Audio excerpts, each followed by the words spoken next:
Sir ನೀವು ಮತ್ತು ಸತೀಶ್ ಜಾರಕಿಹೊಳಿ ಅವರ ಭೇಟಿ ಸಹಜವಾಗಿ ಕುತೂಹಲ, ಯಾಕಂದ್ರೆ ನೀವೆಲ್ಲ ಡಿನ್ನರ್ ಫ್ರೆಂಡ್ಸ್ ಹೌದು, ಬ್ರೇಕ್ಫಾಸ್ಟ್ ಫ್ರೆಂಡ್ಸ್ ಹೌದು, ಬ್ರೇಕ್ಫಾಸ್ಟ್ ಕೂಡ ಮಾಡಿದಿರಿ. ನಮ್ಮದು ಸಂಬಂಧ 30 ವರ್ಷಕ್ಕಿಂತ ಹೆಚ್ಚಿನದು. ನಾವು ಕಾಲಕ್ಕೆ ಭೇಟಿ ಮಾಡ್ತಾ ಇರ್ತೀವಿ, ಚರ್ಚೆ ಮಾಡ್ತೀವಿ, ಸಮಸ್ಯೆಗಳನ್ನು ಮಾಡ್ತೀವಿ. ಅದ್ರ ಬಿಟ್ಟು ಬೇರೆ ರಾಜಕೀಯ ಏನಿಲ್ಲ ಅಲ್ಲಿ. It's nothing new in it.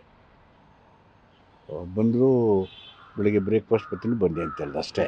ಏನಂತ ಸರ್ ದೆಹಲಿ ಭೇಟಿಯ ಸಂದರ್ಭದಲ್ಲಿ ಎಲ್ಲ ಪತ್ರಿಕೆಯಲ್ಲಿ ಹೇಳಿದಾರಲ್ಲ, ಅವರು ಗಡ್ಕರಿ ಅವ್ರನ್ನೋ ಮತ್ತು ಇತರ ಮಿನಿಸ್ಟ್ರಿಗೆ ಭೇಟಿಯಾಗಿದ್ದರು.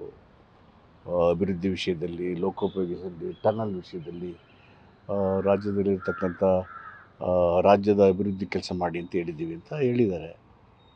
ನಾನು ಜೊತೆಗೆ AICC ಅಧ್ಯಕ್ಷರನ್ನ, ಜನರಲ್ ಸೆಕ್ರೆಟರಿನ ಮತ್ತು ಸ್ಟೇಟ್ ಇನ್ಚಾರ್ಜ್ನ ಸಹಜವಾಗಿ ಭೇಟಿ ಆಗ್ತಾರಲ್ಲ ಹೋದಾಗ. Normally it's a practice ಕಾಂಗ್ರೆಸ್ನವ್ರಿಗೆ.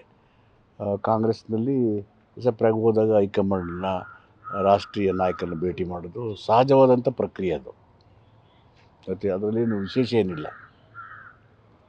Sir, ಈಗ CM ಬದಲಾವಣೆ ವಿಚಾರ ಅಥವಾ PCC ಪ್ರೆಸಿಡೆಂಟ್ ವಿಚಾರ ಅಂದಾಗ PCC ಪ್ರೆಸಿಡೆಂಟ್ ವಿಚಾರವನ್ನು ಚರ್ಚೆ ಮಾಡಿದ್ವಿ, ಆದರೆ ಹೈಕಮಾಂಡ್ ತೀರ್ಮಾನ ಮಾಡ್ತೇನೆ ಸತೀಶ್ ಜಾರಕಿಹೊಳಿ ಹೇಳಿದ್ರು. ತಮ್ಮ ಅಭಿಪ್ರಾಯ ಏನು ಸರ್ ಈ ವಿಚಾರದಲ್ಲಿ? ಹೈಕಮಾಂಡ್ ಏನು ಅಭಿಪ್ರಾಯ ಹೇಳುತ್ತೆ ಅದೇ ನನ್ನ ಬದಲಾವಣೆ ಆಗಬೇಕು, ಆಕ್ಟಿವ್ ಪ್ರೆಸಿಡೆಂಟ್ ಬೇಕಂತ ತಮ್ಮ ಅಭಿಪ್ರಾಯ ಇದೆಯಾ? ಅದು ಹೈಕಮಾಂಡ್ ನಿರ್ಧಾರನೇ ಅಂತಿಮ ಅಲ್ವಾ? Okay, what ever high command says that is final.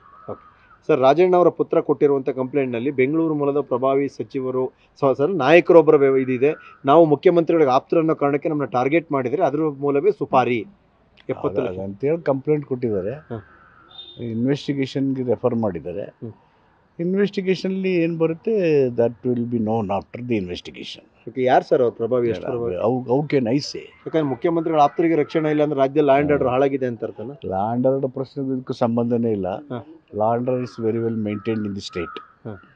ಕಾನೂನು ಸುವ್ಯವಸ್ಥೆ ಪ್ರಬಲ ಚೆನ್ನಾಗೇ ಇದೆ. ಆದರೂ ಮುಖ್ಯಮಂತ್ರಿ ಆಪ್ತ ಸಚಿವರಿಗೆ ಅವ್ರ ಮಗನಿಗೆ ರಕ್ಷಣೆ ಇಲ್ಲ. ಅವಾಗಂತ ಕೊಟ್ಟಿದ್ದಾರೆ, ಅದು ಇನ್ವೆಸ್ಟಿಗೇಷನ್ ಆಗುತ್ತೆ. ಅದು ಎಷ್ಟು ಸತ್ಯಾಸತ್ಯತೆಗಳು ತನಿಖೆ ನಂತರನೇ ಅಲ್ವಾ? ರಾಜಣ್ಣ ಅವರು ಅವ್ರ ಮೇಲೆ ಅವ್ರು ಹೇಳಿದ ಆರೋಪವನ್ನು ತಪ್ಪಿಸ್ಕೊಳ್ಳಿಕ್ಕೆ ಮಗನ ಕೆಲ ಕಂಪ್ಲೇಂಟ್ ಕೊಡಿಸಿದ್ರು ಅನ್ನೋ ಮಾತಿದೆ. ಈಗ ಹನಿ ಟ್ರ್ಯಾಪ್ ವಿಚಾರವೇ ಇಲ್ಲ. All those things will be known after the investigation. Okay, ಸಂಪುಟ ಪುನರಚನೆ ಏನಾದರೂ ಆಗುತ್ತೆ ಸರ್? ಅದೆಲ್ಲ ನಮ್ಮ ವ್ಯಾಪ್ತಿಲಿ ಬರೋದಲ್ಲ, ಹೈಕಮಾಂಡು ಮುಖ್ಯಮಂತ್ರಿಗಳ ವಿವೇಚನೆ. ತುಂಬಾ ನಾಯಕರಿದ್ದಾರೆ ಸರ್ ಲಿಸ್ಟ್, ತುಂಬಾ ಹಿರಿಯ ನಾಯಕರಿದ್ದಾರೆ. ಈ ಎಲ್ಲ ವಿಷಯನೂ ಹೈಕಮಾಂಡ್ಗೆ ಮುಖ್ಯಮಂತ್ರಿಗಳು ಬಿಟ್ಟಿದ್ದು. ಕೆಲವು ಖಾತೆ ಬದಲಾವಣೆ ಆಗಬೇಕು ಅಂತ ಕೇಳ್ತಾ ಇದ್ದಾರೆ ಸರ್. ನಿಮ್ಮ ಆಪ್ತರು ಪರಮೇಶ್ವರ್ ಅವರು ತುಂಬಾ ಬೇಸರದಲ್ಲಿದ್ದಾರೆ ಸರ್. ಇಲ್ಲ, ಸಂತೋಷವಾಗಿದ್ರಲ್ಲಿ ಯಾಕೆ ಬೇಸರ ಇಲ್ಲಿದೆ? ಇಲ್ಲ, ತುಂಬಾ ಸರಿ ಅವರು ಓಪನ್ ಆಗಿ ಹೇಳಿದ್ದಾರೆ. ಜೊತೆ ಬಂದಾಗ ನಮ್ಮ ಜೊತೆಗೆ ಕೈ ಜೋಡಿಸ್ತಾರೆ ಅಂತ ಖುಷಿ ಇರುತ್ತೆ, ಬಟ್ ಹೊಸ ಚಿಕ್ಕ ಬೇಜಾರಿದೆಯಾ? ಅದು ನನಗೆ ಗೊತ್ತಿಲ್ಲ. ಅದು ನನಗೆ ತಿಳಿದಂಗೆ ಎಲ್ಲ ಸಮಾಧಾನದಿಂದ ಇದ್ದಾರೆ. Okay, thank you. ಎಷ್ಟು ಕೇಳೋದು ನೀವು ಅಷ್ಟೇ ಹೇಳೋದಂತ ಗೊತ್ತಿಲ್ಲ. ಡೆಲ್ಲಿಗೆ ಹೋದ ನಂತರ ಮುಗಿಯೋದ ನಂತರ ಕ್ಯಾಬಿನೆಟ್ ರೀಶಫಲ್ ಆಗುತ್ತೆ, ಡೆಲ್ಲಿಗೆ ಹೋಗ್ತಾ CM ಇಲ್ಲ, ಈ ಸಂಗತಿಗಳೆಲ್ಲ ಅವರು ಹೈಕಮಾಂಡ್ಗೆ ಮುಖ್ಯಮಂತ್ರಿ ಬಿಟ್ಟಿದ್ದಲ್ವಾ, ನಮ್ಮ ವ್ಯಾಪ್ತಿಗೆ ಬರೋದೇ ಇಲ್ಲ. CM ಹೇಳಿದ್ರೆ ನೀವು ಹೇಳಿದ್ರೆ CM ಹೇಳ್ದಂಗೆ ಇಲ್ಲ, ಅದು ಹೆಂಗಾಗುತ್ತೆ? CM is CM.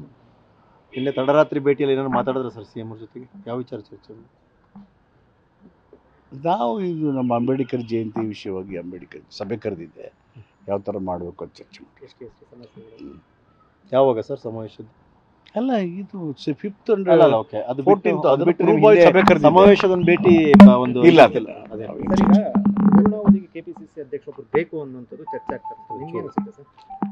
ಚರ್ಚೆ ವಿಷಯ, ಚರ್ಚೆನೂ ಹೈಕಮಾಂಡ್ ಯಾವ ಥರ ತೀರ್ಮಾನ ದಟ್ ಇಸ್ ಫೈನಲ್. ಅಂದರೆ ಈಗ ಎರಡೆರಡು ಖಾತೆಗಳಲ್ಲಿ ಪಕ್ಷ ಸಂಘಟನೆ, ಮುಂದಿನ ಸ್ಥಳೀಯ ಸಂಸ್ಥೆ ಚುನಾವಣೆ, ಇವೆಲ್ಲ all these things will be decided at high command level. ನಿಮ್ಮ opinion sir? When our high command ask I give my opinion. But ಚರ್ಚೆ ಇರುವಂಥದ್ದು ನಿಜ. ಅದೆಲ್ಲ ಅವರು ಹೈಕಮಾಂಡ್ ಬಿಟ್ಟಿದ್ದು. Thank you. ಯುಗಾದಿ ಶುಭಾಶಯಗಳು. ನ್ಯೂಸ್ ಫಸ್ಟ್, ನಿರ್ಭೀತಿಯಿಂದ ನಿಮ್ಮ ಪರವಾಗಿ.